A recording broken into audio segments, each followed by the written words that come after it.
What is up, everybody? Escape211 here, and it's been a pretty good day for me. I actually finished out the Halloween event, the Derby event, and got my tickets for that as well as from the Development Derby. And with those polls, I was fortunate enough to get the Halloween clown skin. Now, this is one that has eluded me ever since last Halloween, so I am pretty pumped to get this one. I definitely am going to try to chase down the other two later on this week, but I was pretty excited for that. But this video is not going to be focusing on that. This one is going to be a tips and tricks video focusing on the overall idea of battlefield awareness. Now, this is not necessarily like amazing super pro tips, but this is going to be stuff that's going to help you while you're in combat. A lot of times I give you tips on different builds, different mechs to focus on, where to put your resources, how to gain them, but this one is going to be more about like just playing better overall.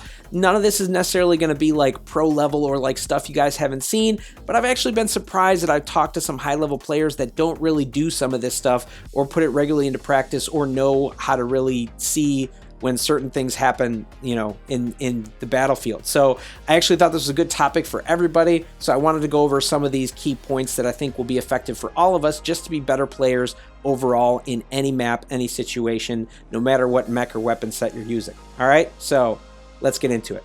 First up for battlefield awareness is probably the most important, and that would be the minimap. When I was growing up, my dad was teaching me how to drive. He told me that you need to check your rear and side view mirrors probably every 3 to 5 seconds. This is almost the same with the minimap. Maybe not as quickly, but the same kind of rule applies. You want to check it frequently. You want to know where all your teammates are at. You want to know where enemy positions are, as long as you can see them and have visuals on them on the map.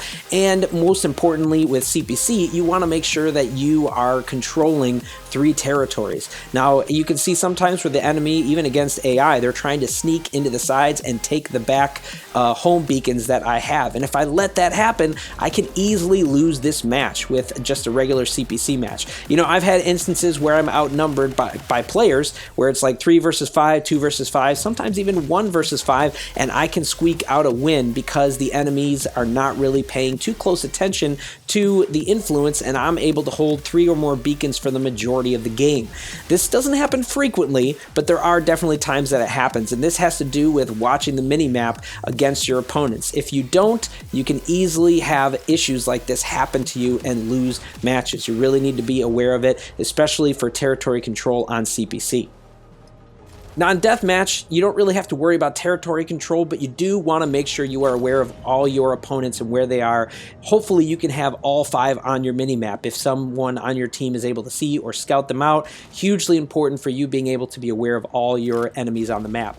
Now, at first, I had all 5 targets on one side of the map, but if you look at the minimap, one player got on the opposite side of me. So I realized since they're there, I'm going to have to creep more to the middle, otherwise he's going to creep up on me. And it looks like he's trying to do just that. So I need to make sure I get behind a barrier, get in some protective area, take a few shots on him, and even though he creeps up on me, I'm able to use the redox to slow him down, and someone else takes him out here. If I wasn't aware of him and I stayed in that position, he would have easily gotten his Zephyr in position and taken me out. So being aware of all the enemy positions, or as many as you can, hopefully you have eyes on them, is hugely key to tournament as well as CPC. All right, next up, we're going to be talking about the red eye indicator, and that's when the enemy can see you. When you have the red eye indicator on, I don't right now, it'll be next to your minimap up in that top corner.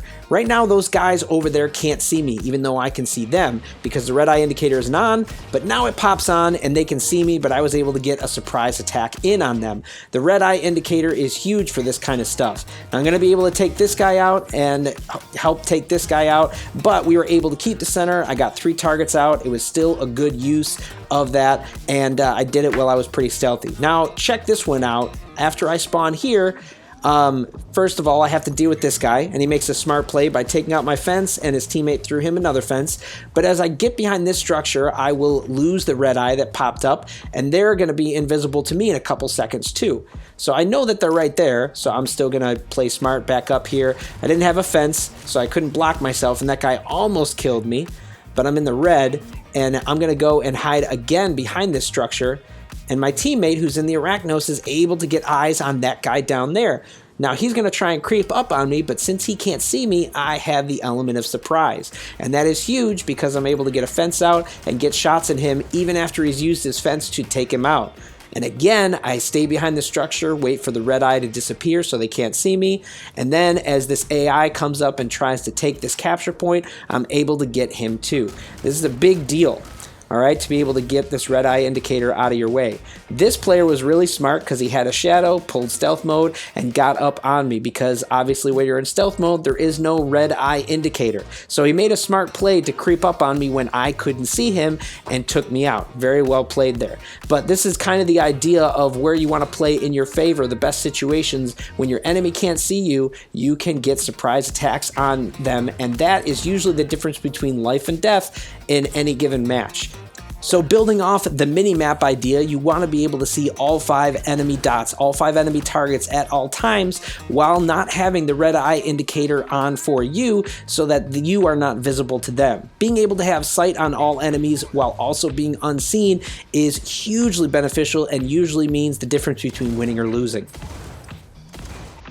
All right, next up we're going to talk about indicators, not just indicators for targeting or where your enemies are like for the mini-map, but this is specifically with javelin and rocket mortars, the lock-on type of indicators. Now, as you can see, this player is playing back and he's using JAVS to take pot shots on me, which is smart, and I try to cover myself with this structure. I tried to peek out here, that I was being a little too greedy, but I realized that it's coming from this side when this guy is using this. So I'm waiting for him to lock onto me again, and this time I'm actually just going to drop down so he wastes some of his ammo, and then I'm going to move into a different position because even though that structure can protect you from JAVS, based on the angle he was shooting at, it was too easy for him to get shots on me and take me out. So now that I know that they're coming, I'm going to actually try to use this structure to block them and render him pretty ineffective. So even though he keeps trying to lock on and focus onto me, all of his JAVS are going to hit the top of this structure. If I stood in the archway or if I moved too far into the center, he would be hitting me. So this is where I want to be to make sure that those shots don't hit me while I'm still able to deal with all the other enemies and render him ineffective. So even though we see JAVS a little on this map, the bigger one is rocket mortars. And in this second round, this player switched it up and started using his rocket mortars on me. Now, this was a little bit trickier, of course, because this map is short range, so it's hard to find good protection and good ways to deal with rocket mortars. And obviously, if tons of people are raining them down on you, that can be really tough. But when this guy tries to use on him, that first one, I sprinted down to try and avoid it. And then I was trying to get in a position underneath this archway where I would be able to deal with enemies once again, but still have some overhead cover. Now this archway is really small and it doesn't protect from all rocket mortars, so some of it is still going to hit me, but it's going to take a while for this guy to be able to kill me. And if I'm smart about where I position myself in this archway, it's going to still make it hard for him to kill me. Now I'm assuming he's going to be firing at me soon. He's certainly trying to hit me with the stasis beam, so I'm going to throw down my shield and cover the front and back with me with a little bit of extra of the shield, as well as use the archway to protect me. And even though I'm low on health, I was able to take that damage and it didn't kill me. All right, now I'm in the red, which is bad, so I'm going to have to sprint to the side to get out of the way of that fire, and thankfully none of those shots hit me. But you want to try to save your ability and your sprint for when they're trying to do that rocket mortar fire. Keep an idea of how long that reload time is so that you can protect yourself well. Obviously I ran out of options there and he got me, but hey, I think it was still pretty effective overall. All right, this next one is a bit of a pet peeve of mine. This one I like to call teamwork with personal space. There are certain mechs that use certain abilities like shields or healing or damage boost that you generally want to be close to your teammates for. And overall, you can work really well as a team when you use certain abilities and mechs together. But there is an issue of personal space. You don't want to be so close that you're shoulder to shoulder and you're giving each other less room to move, especially when you're with players and you start pushing each other out into the open, out of cover, or you mess up people's shots. That's always really bad, and it's something you got to be very careful of. There's been a lot of instances where I play with other players, and this can happen when we're trying to stay close and help each other out. This can be especially bad on certain maps that have tight quarters like this one here, so you gotta figure out a better way to utilize that space.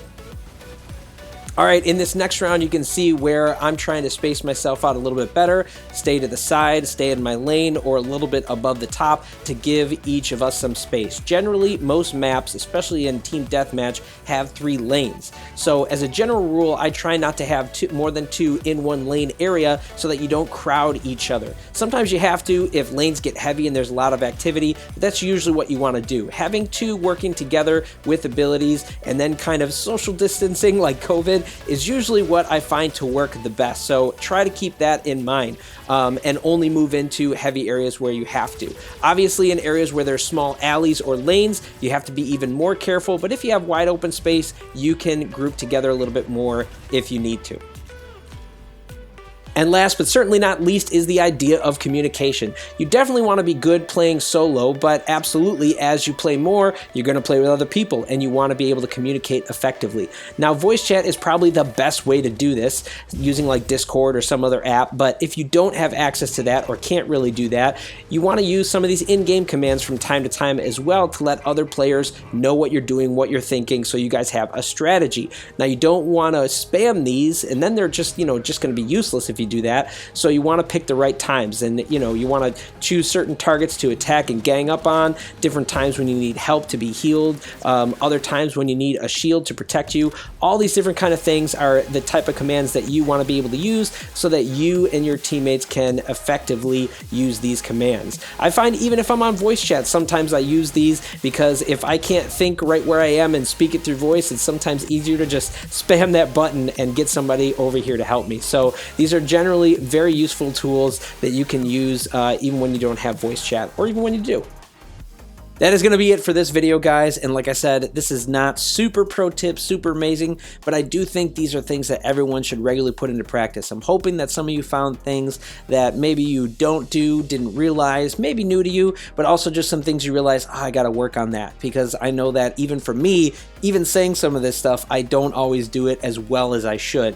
So I just think these are always good things to have in the back of our mind when we're in any given match or any situation.